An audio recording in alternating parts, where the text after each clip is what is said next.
How to fix YouTube search history not showing.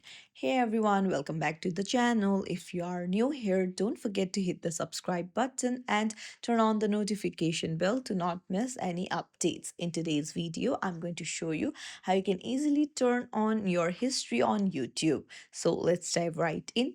You need to open up a YouTube app, go to your profile in the bottom right corner. Tap on the gear icon in the top right. Then you will see something that says Manage All History. Just tap on it. And then there you can see Not Saving Your YouTube History. Just tap on it. And then tap on Turn On.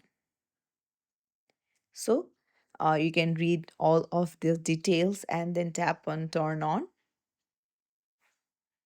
So tap on Got It. Now just make sure that include your searches on YouTube and include the YouTube videos you watch is ticked. You can even tick on include YouTube voice and audio activity if you want to. So that's how you fix YouTube history not showing on your YouTube.